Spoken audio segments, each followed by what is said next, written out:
안녕하세요. 끝까지 가본 남자들의 끝까지 살아남기의 조우입니다. 종박사입니다. 네.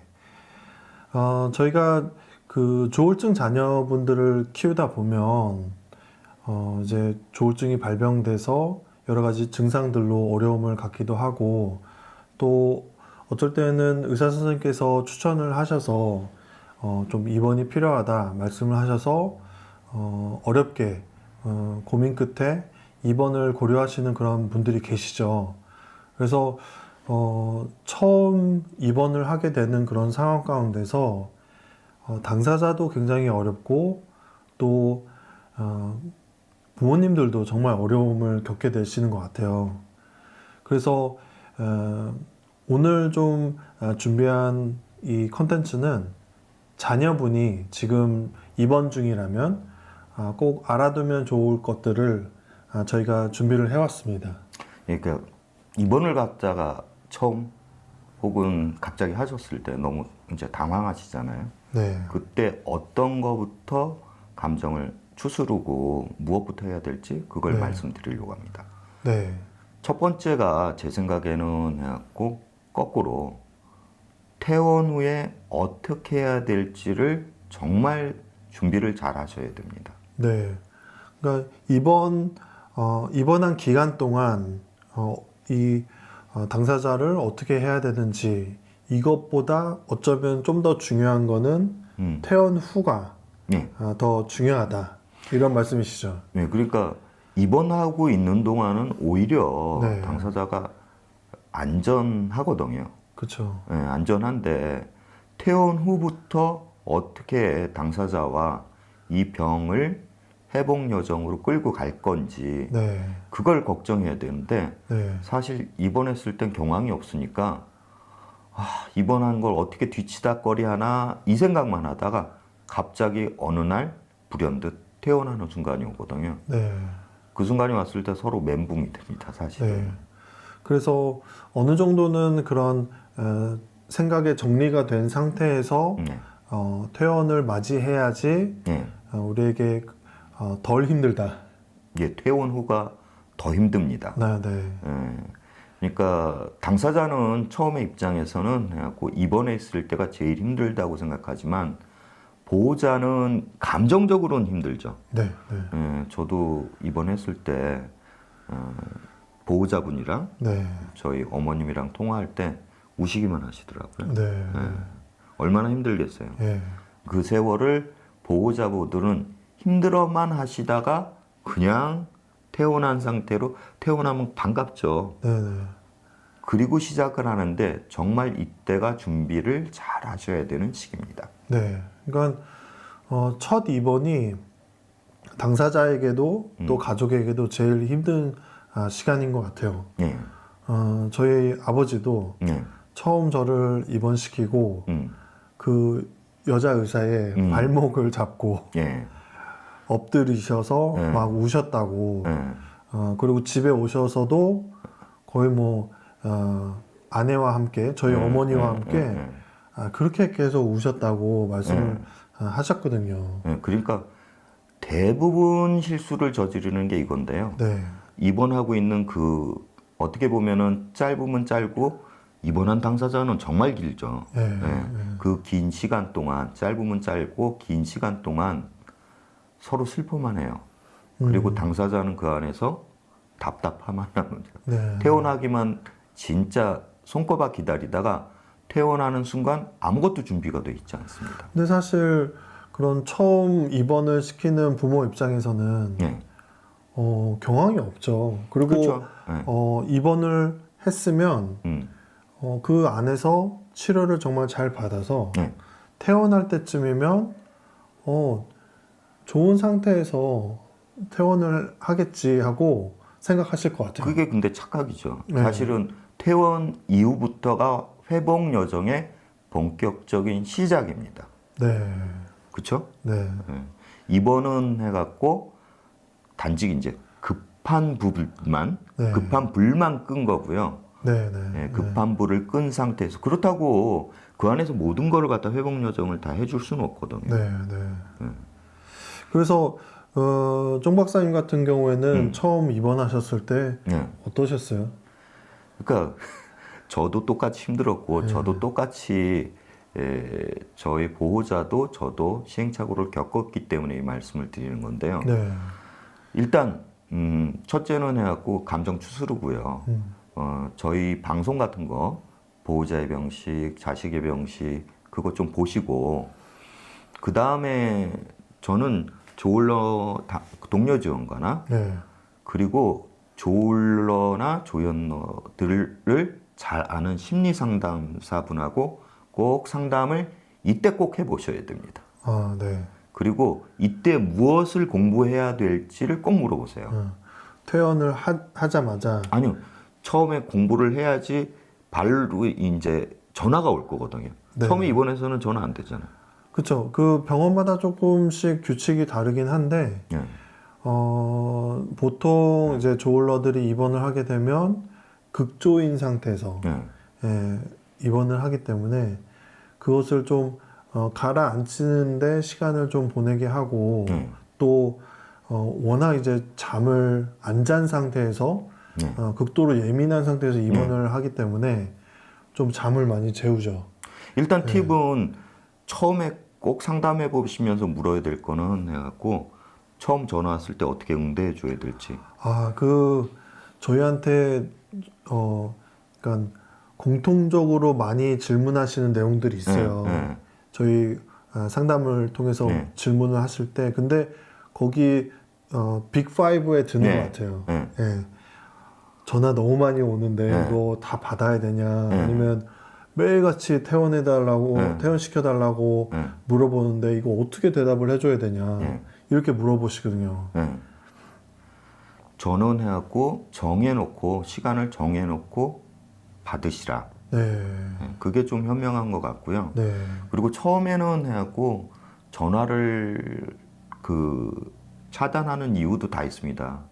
처음에 해갖고 조울러가 조증인 상태에서 이야기를 해봤자 실질적으로 감정의 소통이 되지는 않습니다. 네.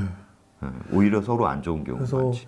그 병원에 이제 자녀분을 이렇게 입원시키고 하면은 굉장히 마음이 안 좋고 안쓰럽고 해서 모든 전화를 받게 되고 근데 받으면 왜 나를 여기 넣었냐 나는 뭐 멀쩡한데 그리고 이렇게 강제로 입원을 해서 굉장히 그 부모님한테 굉장한 그런 반감을 갖고 있거든요. 심지어 우셔도 네. 조울러 마음에 해갖고 난 다음에 정말 나를 사랑해서 입원했다? 이렇게 느껴질까요? 참 이렇게 당사자분이 우는데. 그 병원 안에서는 정말 받아들이기 힘들죠. 예. 그러니까 당사자 입장에서는 보호자가 막 울면서 얘기를 하는데 어떻게 느껴지냐면은 그렇게 나를 울 정도로 연민이 되면 빨리 꺼내주지. 예. 저 울음이 정말 나를 위한 울음이야? 예. 본인의 신세 한탄의 울음이야. 예. 심지어 이렇게 생각이 들거든요. 예.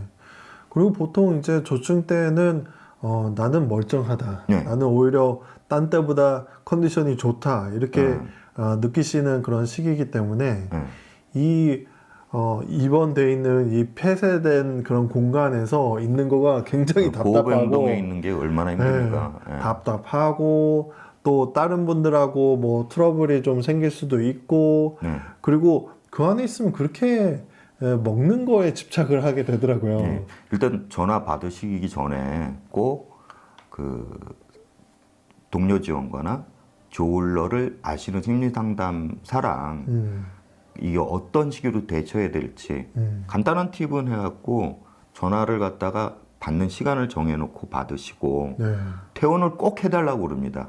정말 빨리 퇴원해달라고 그러는데 퇴원은 의사 선생님 결정에 따를 수밖에 없어서 미안하다. 내가 결정할 수 있는 문제가 아니다. 이렇게 얘기를 하시고 심지어 의사 선생님들이 이런 얘기를 하세요. 퇴원해달라는 얘기를 갖다가 더 자주 안 하는 시점이 가야지 퇴원이 가능하다. 이 방송을 지금 찍으면서도 조금 생각하는 거는 이거를 부모님만 보시진 않을 것 같거든요. 네. 분명 당사자분들도 보실 텐데 네. 당사자분들은 이렇게 생각하실 것 같아요. 야, 너희도 당사자면서 네. 왜 부모 입장에서만 얘기하냐? 얘기하냐? 네. 너희는 우리 편 아니냐? 예. 뭐 이렇게 느끼실 수도 있는데 네. 이제 부모님들을 도와드리는 거가 결국은 그게 당사자에게 도움이 되기 때문에 네. 네, 저희는 그런 생각을 가지고 네. 부모님들에게 도움이 되는 그런 정보들을 좀 드리고 있습니다. 그 당사자들도 꼭 제가 당사자면서 말씀드리고 싶은 거는 그 보호자를 탓하면 안 되거든요. 네. 보호자를 미워하고 보호자에게 이 병의 책임이 있고 성에는 또 병식이 없잖아요. 예. 그러니까 나를 갖다가 억누른다고 생각하고 방해한다고 생각하니까 예. 그런 식으로 투사하기 시작하면은 세상에 가장 자신을 지지할 지원군을 갖다 스스로 차단해 버리는 거죠. 네. 예, 그러니까 절대 보호자를 갖다가 원망하지 마세요. 네. 심지어 원망할 일이 있더라도 원망하지 않고 본인의 우군, 네. 예, 그거를 만드는 지혜를 갖다가 가지시고 정말 보호자를 이해하셔야 됩니다. 네.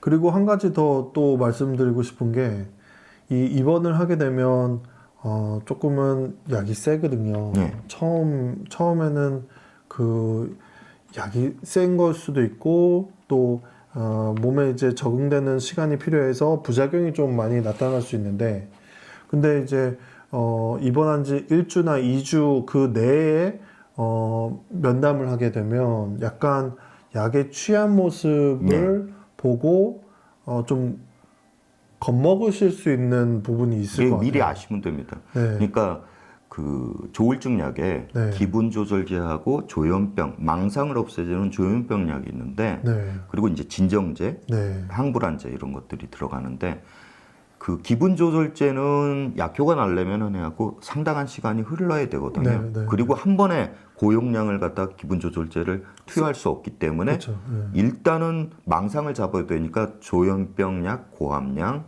항불안제 고함량, 진정제 고함량 들어갑니다. 이런 거 같은 경우가 신체적인 부작용을 갖다가 일으키거든요. 네. 그리고 기분 조절제도 당연히 부작용을 일으키고요. 네.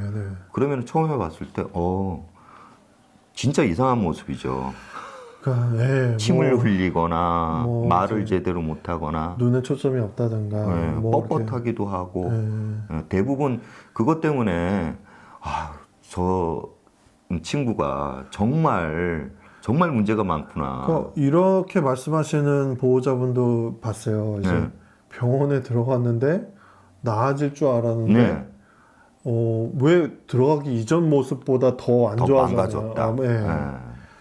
그 약에 대한 것을 잘 모르셔서 그렇게 생각하실 수 있는 것 그리고 또 같아요. 하나는 해갖고 이걸 사전에 좀 얘기를 하고 맞아요. 처음 예. 그 면회를 만남을 가지게 하면 좋은데 이게 그 다른 의원이나 이런 데 네. 가면 의사 선생님들이 설명해 주지 않는 부분들을 네. 이 상담실장 같은 분들이 이렇게 자세하게 설명을 하시거든요. 네. 근데 이 정신과 쪽은 상담실장이 없어요. 네. 그래서 의사 선생님이 그런 거를 설명을 해주는 거를 굉장히 조금은 불편해 하시는 분들이 좀 계시더라고요. 그러니까 심지어 당사자한테도 설명을 안 해줘요. 당사자한테도 해갖고 난 다음에 이 약에 처음에 처방하는 특성이 이렇기 때문에 이럴 수밖에 없어요. 얘기를 해주면 좋은데 네. 이런 식으로 나는 약을 먹고 이런 식으로 평생을 살아야 되나? 그거 엄청난 자괴감에 빠지죠. 그래서 상담실장이 참 계시면 너무 좋을 것 같네요. 저는 그 생각을 전에는 못했는데 지금 이렇게 대화 나누면서 느꼈는데 그러니까 저희가 말씀드리는 거고요. 오히려 보호자님이 가셔서 이런 얘기를 갖다가 해주실 수 있어야 되고 마음의 준비도 하셔야 됩니다. 또 하나 그리고 병원에서 엄청 지루하잖아요. 네, 그러니까 그거에 대해서 그 지루할 때 어떻게 시간을 보내셨어요, 정 박사님? 저는 사실 그렇게 좋게 지낸 건 아니고요. 사실은 해갖고 저는 뭐 여러 가지 다른 심정으로 해갖고 심지어 도 닦는다는 심정으로 불경 읽고 성경 읽고 그랬습니다. 왠지 또 막 연구하고 막 이러셨을 것 같은데. 그런데 이제 제가 부러운 사람이 있었으니까 부러운 사람을 말씀을 드릴게요. 부러운 사람이 어떤 사람이 부러웠냐면은 어떤 그 아버님이었는데 따님이 나이가 좀 있었으니 따님이 좀 나이가 있었어요. 그러니까 MP3에다가 아버님이 좋아하는 음악을 갖다 쭉 다운을 받아갖고 같이 손편지하고 그리고 먹을 거 하고 그걸 갖다가 매주 보내주더라고요. MP3는 한 번 보내줬죠.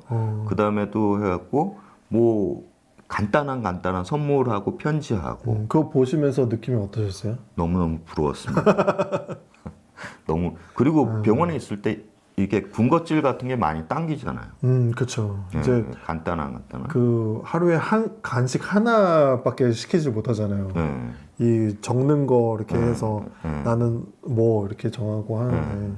그러니까 이런 것을 갖다가 편지나 사실 전화로 얘기하면은 보호자님은 오시고 당사자는 하는 얘기는 퇴원 빨리 시켜라. 기승전결이 그거예요. 그렇죠, 그렇죠. 그러니까 실질적으로 소통할 수 있는 거는 진짜 편지로 해서 좀 하시고 그 사랑한다는 마음을 안타까운 마음을 갖다가 그걸로 좀 전해 주시면은 일주일에 한 번씩. 그러니까 이 보호병동이라고 하더라고요. 보호병동, 뭐 입원병동. 이런 곳과 비교할 수 있는 데가 사실 뭐 군대 아니면은 교도소. 근데 두 군데 다 들어갈 때 내가 얼마 동안 있는 거를 알잖아요. 요거는 고담 클릭에서 저희가 얘기를 하죠. 좋은 병원 택하는 얘기. 이 병원에 입원하게 되면 내가 어느 정도 기간에 있을지 모르기 때문에 그거에서 오는 답답함이 좀 더 있을 것 같아요. 그렇죠. 네, 그래서 또 부모님한테나 아니면 의사 선생님한테나 퇴원 언제 해요? 이거 물어보는 거를 굉장히 많이 하는데 그래서 저는 이제 쫑 박사님이 그걸 많이 말씀하시는 걸 들었는데 퇴원 후 전략. 네, 퇴원하게 되면 그 퇴원 때부터 1년을 회복 전략을 세워야 된다.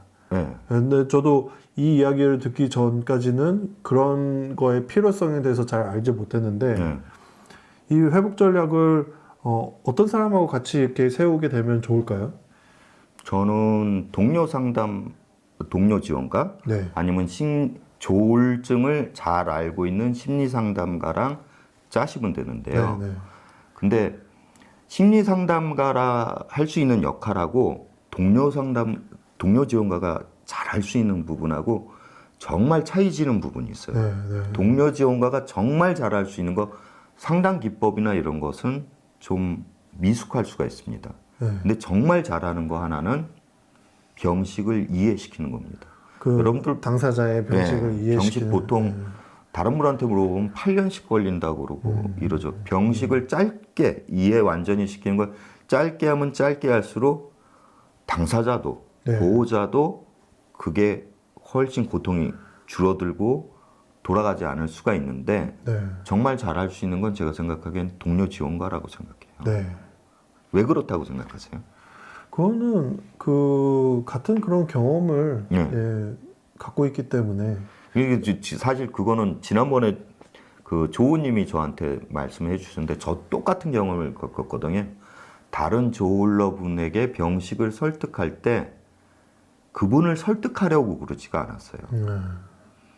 그분의 상황을 쭉 얘기 듣고 그분의 상황에 맞는 저의 아팠던 경험을 마치 거울처럼 그냥 쭉 얘기를 해줬습니다. 진짜 아픈 나의 모습을 그대로 노출해 줬습니다. 그게 바로 듣는 분이 있고요. 바로 안 듣는 분이 있어요. 근데 이것도 동료 지원가가 투입될 시기가 정말 최적의 시기가 저는 3포인트가 있다고 생각해요. 하나는 퇴원 직후. 또 하나는 또 2개는 뭐냐면은 우울증에 걸렸을 때 초입과 우울증의 아주 극대를 갖다가 좀 벗어나는 시기. 사실 조증에 걸렸을 때는 얘기가 안 통하거든요. 그렇죠. 아무리 좋은 사람을 만나게 하고 이렇게 해줘도 조증일 때는 잘 안 먹혀져. 예. 이게 이렇게 뭔가 이렇게 방어벽이 있는 듯한 느낌이고, 근데 오히려 이제 우울에 딱 들어가게 되면 아 내가 이게 도움이 필요하구나. 나 너무 힘들다. 이렇게 느끼니까 이제 그때 도와주면 굉장히 고마워하면서 또 도움을 얻죠. 그러니까 최적의 시기가 네. 저희들을 돈 벌려고 돈독에 올랐다 욕하셔도 좋습니다. 그런데 최적의 시기는 해갖고 퇴원 직후입니다. 그리고 제가 생각할 때는 퇴원 조건으로 아예 그렇게 얘기를 하세요. 너 퇴원하자마자 동료 지원가하고 꼭 상담을 해야 된다. 그리고 그 전에 동료 지원가하고 만나셔서 이 동료 지원가가 어떤지 인터뷰를 해보시고 쭉 사전 정보를 주셔야 됩니다. 사전 정보를 주시고 나서 만약에 퇴원 직후에 동료 지원가를 만나면은 동료 지원가가 해주는 거는 일반 상담사는 보통 얘기를 들어주고 관찰하고 그렇죠. 공감하죠. 네. 근데 일반 상담가들도 공통점은 있어요. 언제가 회복의 포인트라고 그러냐면은 회복의 포인트는 이 사람이 마음에 닫힌 철문에 열기 시작했을 때 끼륵끼륵 거리면서 그런데 동료 지원가는 자신이 설득하려고 그러는 거 아니라 자신이 겪었던 거를 그대로 얘기해 주기 때문에 이것의 울림이라는 게 다른 심리 상담가가 할 수 없는 영역이 있거든요. 그렇죠. 이제 동료 지원가를 다른 말로 표현하면 경험 전문가라고 할 수 있기 때문에 그래서 만약에 자녀분이 이제 입원을 하고 계시거나 이제 퇴원을 앞두고 있거나 이렇게 하시다면은 저희 댓글 달아주셔도 좋고 아니면 카카오에 좋은의 마음약국이라고 검색하시면 저희 채널이 뜨기 때문에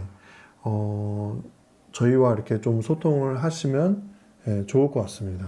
그러니까 퇴원 직후 그리고 어차피 그 이후에 이제 기간을 잊어버리면은 이것도 중요한 게 절대로 당사자가 상담해라 동료 지원과 만나라 거의 만날 확률이 없어요. 제가 생각하는 보호자님이 직접 오셔서 저희가 찾아가야 됩니다. 사실상 이게 가장 제가 봤을 땐 현실적인 방법이에요. 퇴원 직후가 그러니까 제일 편해요. 퇴원 직후에 거기 기다렸다가 딱 만나면서 쭉 얘기를 할 때. 잠깐 그 부분을 얘기하고 싶은데 지난주 저희가 오프라인 모임을 했잖아요. 그래서 한 25명 정도의 분들이 오셨는데 뭐 부모님도 계시고 뭐 자녀분하고 같이 오신 분도 계시고 아니면 혼자 오신 분도 계시고 그런데 기억에 남는 게 한 모녀가 있었는데 처음에 딱 왔을 때 그 따님의 표정이 굉장히 안 좋았어요. 왜 내가 여기까지 왔지 하면서 억지로 끌려온 듯한 그런 표정으로 왔었는데 프로그램들 하고 또 이런 다른 조울러 청년 조울러 분들하고 대화하는 시간도 갖고 그랬거든요. 그런데 끝나고 나갈 때는 너무 표정이 좋은 거예요. 그래서 이분들이 처음에는 우리 청년 조울러나 이런 동료 지원가나 만나는 것을 이렇게 첫 발을 들이기가 참 어렵지. 한번 이렇게 저희와 시간을 갖고 대화를 나누게 되면 평소에는 다른 조울러를 만날 기회가 굉장히 적거든요. 그리고 나만 이상한 사람인가 이렇게 생각할 수 있는데, 근데 저희하고 같이 얘기하면은 같은 경험을 한 사람들이 있으니까. 근데 그분도 굉장한 결정을 내리신 거고요. 제가 여태까지 만나본 당사자분들은 직접 찾아가 갖고 하지 않는 이상 거의 설득하기가 힘듭니다. 그리고 키포인트가 해갖고 그나마 키포인트가 퇴원할 때 그래갖고 이제 꾀를 낸 거는 퇴원할 때 아예 조건으로 해갖고 만나라. 그리고 그 동료 지원과 큰 역할을 하는 것보다 사실 큰 역할인데 뭐냐면 회복 여정으로 가는 철도 위로 올려놓는 역할. 네, 그것도 좋은 표현이네요. 예. 그 철도 위로 올려놔야지만 뭐든 시작할 수가 있거든요. 네, 그러니까 그 역할을 제일 잘할 수 있는 게 동료 지원가고. 네, 네, 그러네요. 그리고 그 다음은 놓치시면은 해갖고 그 다음에 안 오려고 그럴 거예요. 우울증기에 그나마 우울증기에는 본인이 힘들거든요. 네, 그러니까 그때는 해갖고 또 본인이 뭔가는 변화하려고 시도를 하니까 우울증 그렇다고 아주 많이 떨어졌을 때는 또 이게 말이 안 통하고요. 마음이 열리지도 않기 때문에 네, 더 힘들기 때문에 초입이나 아니면은 아주 극저점을 갖다가 치고 조금 빠져나오는 시기에 그때쯤에도 안 옵니다. 찾아가야 됩니다. 찾아가거나 저희가 이제 조은의 마음 약국의 그 강점은 조금 온라인인 것 같거든요. 예. 저희가 온라인을 통해서 그것도 뭐 좋죠. 자조 모임을 한다든가 자조 모임도 아니면은 그 어떤 분 같은 경우는 우울이 정말 심했을 때 그냥 이불 속에서 누워가지고 저희한테 카톡을 하면서 그러면서 조금씩 좋아지신 분도 계시거든요. 그래서 가장 좋은 거는 해갖고 본인 스스로 자조 모임을 찾아가면은 돈도 안 들고 얼마나 좋아요. 그게 제일 좋고요. 아니면은 찾아가는 게 좋고요. 그리고 그게 아니면은 사실 대면이 제일 좋긴 좋습니다. 대면으로 할 수 있는 게 좋고 아니면은 전화보단 영상이 좋고 그 다음엔 전화가 좋고 뭐 그렇고 제 생각에는 또 한 사람보다는 두 사람이 같이 하는 것도 좋습니다. 왜냐하면은 대화라는 거는 둘이 진행될 때는 권력 관계가 형성될 수 있거든요. 네. 그래서 진정한 대화는 셋 이상이라고 이렇게 얘기하기도 해요. 네. 그렇다고 해갖고 보호자님이 껴 있으면은 당사자님이 마음을 여는데 좀 부담이 갈 수도 있으니까 가능하면 제일 이상적인 거는 동료 지원과 둘의 조울러 당사자 한 분 한. 그리고 또 하나 한 번의 효과가 반드시 있다고 생각하지 마세요. 근데 제가 경험해 봤을 때는 제가 어떤 조울러 분한테 쭉 똑같이 저는 사실 그분이 조울러인 걸 눈치챘어요. 그분이 밝히지 않았는데. 근데 어느 순간에 그걸 눈치채고 나서 그냥 흘러가듯이 제가 사실 위험을 무릅쓰고 제 인생 얘기를 갖다가 그분에게 전부 다 밝히지 않았으면 그분과 비슷한 공통적인 인생 얘기를 갖다가 쭉 했죠. 그랬더니 그분이 언제 연락이 왔냐. 우울증 초입 때 연락이 오시더라고요. 이게 씨앗이 뿌려지는 거랑 똑같습니다. 본인이 나중에 힘들어지면은 아 그때 그 사람 말이 그랬지. 그래서 연락이 올 수도 있고요. 자조 모임에 갈 수도 있고요. 그런 식으로 회복의 철길 위로 들어설 수가 있습니다. 이게 보통 보호자님들이 회복의 철길 위로 들어서는 게 첫 발병했을 때는 정말 힘든 걸 잘 모르십니다. 그렇죠? 그래서 오늘의 그 컨텐츠를 좀 준비하면서 제일 힘들 때가 언제일까 그런 생각을 하면서 초발 환우 분들이 또 처음으로 입원을 했을 때가 가족에게도 또 당사자에게도 제일 힘들 것 같고 경황이 없기 때문에 뭘 어떻게 해야 되는지 모르는 그런 제일 어떻게 보면은 초보자 단계에 계신 것 같아서 이분들에게 좋은 정보들을 이제 팁들을 좀 드리면 좋을 것 같다는 생각으로 오늘 영상을 만들었습니다. 그래서 오늘 저희가 말씀드린 것들 도움이 되셨으면 좋겠고 또 그 이후에 저희가 또 준비하는 그런 영상들도 기대해 주시면 감사하겠습니다. 끝까지 가본 남자들의 끝까지 살아남기 조우였습니다. 정 박사였습니다.